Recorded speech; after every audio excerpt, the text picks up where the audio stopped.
पंजाब के एक शहर में काजी नाम का एक धनी व्यापारी रहता था। सालों तक उसने पूरे पंजाब की यात्रा की और तरह तरह के लोगों से मिला।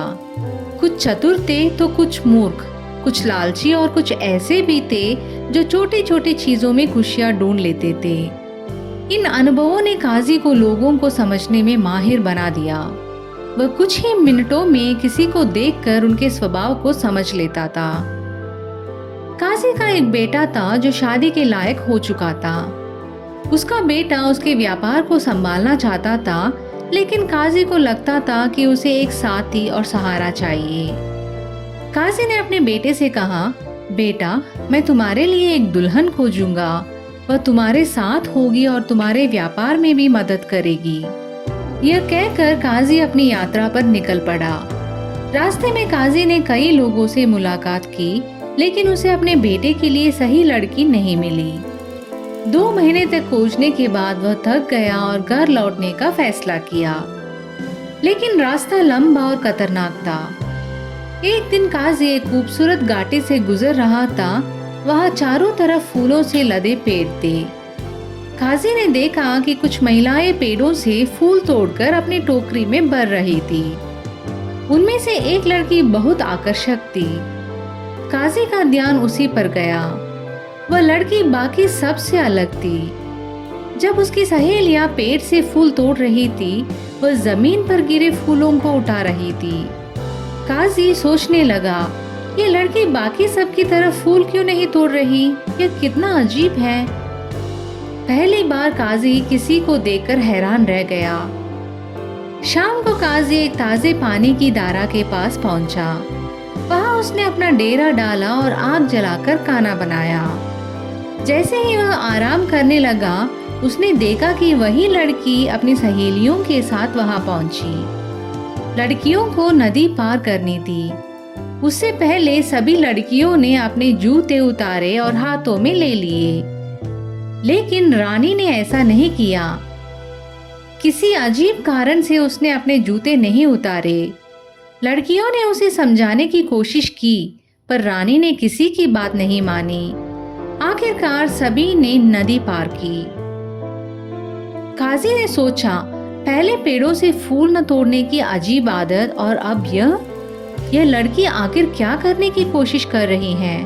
उसने पूरी रात रानी के इन कार्यों के बारे में सोचा। अगले दिन काजी अपनी यात्रा जारी रखते हुए एक छोटे से गांव पहुंचा।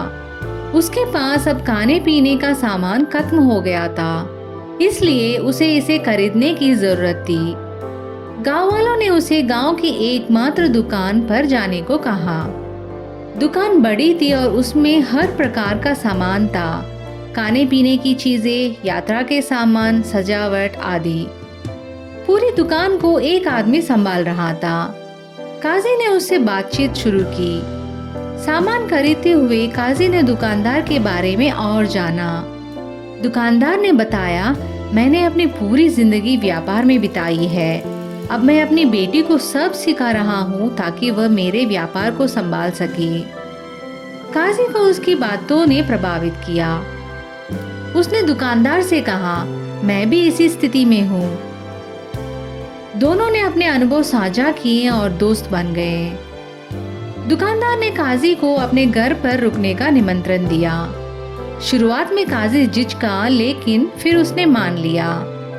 शाम को जब काजी दुकानदार के घर गया तो उसने देखा कि उसकी बेटी कोई और नहीं बल्कि रानी थी। काजी चकित होकर बोला, रानी, तुम? यह कैसे संभव है? कमरे में सभी लोग हैरान थे कि यह अजनबी रानी को कैसे जानता है। काजी ने समझाया, जब मैं घर लौट रहा था तो घाटी में आपकी बेटी से मिला। उसका अजीब व्यवहार मेरी नजरों में आया। फिर उसने रानी से पूछा, जब बाकी लड़कियां पेड़ों से फूल तोड़ रही थी, तब तुम जमीन से फूल क्यों उठा रही थी?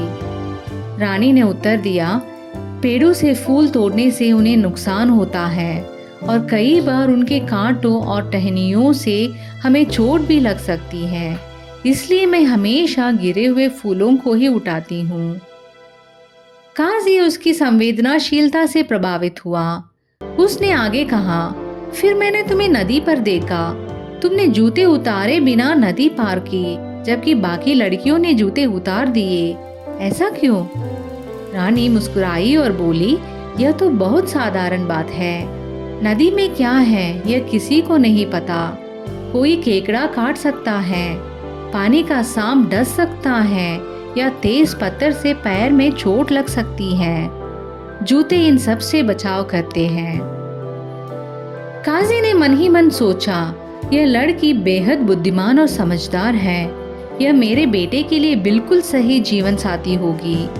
वे एक दूसरे को खुश रखेंगे और हमारे परिवार को समृद्धि देंगे। अगले दिन काजी ने रानी के पिता से अपने बेटे के लिए उसका हाथ मांगा। रानी के पिता ने सहमति जताई, बशर्ते रानी भी इसके लिए तैयार हो। रानी ने काजी के बेटे से मिलने की इच्छा जताई। एक हफ्ते बाद दोनों मिले और एक दूसरे के साथ काफी समय बिताया। धीरे धीरे वे एक दूसरे के करीब आए। 1 साल बाद रानी ने शादी के लिए हाँ कर दिया। शादी के बाद जब रानी और उसका पति, परिवार के अन्य सदस्य और काजी पंजाब लौट रहे थे, रास्ते में उन्हें एक पुराना जर्जर मकान मिला। काजी ने कहा, रात यही बिताते हैं, लेकिन रानी ने तुरंत विरोध किया। उसने कहा, पिताजी, हमें खुले मैदान में डेरा डालना चाहिए।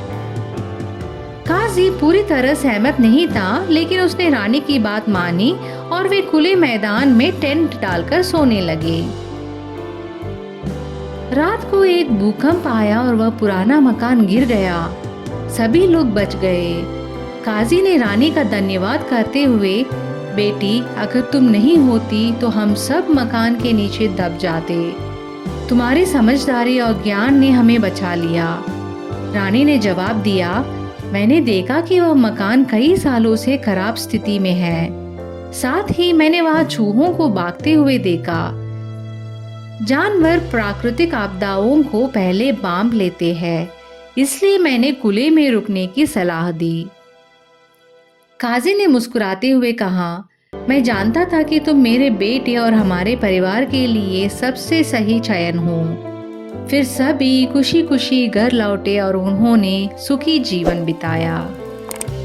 धन्यवाद दोस्तों। अगर आपको यह कहानी अच्छी लगी तो इस चैनल को जरूर सब्सक्राइब कीजिए।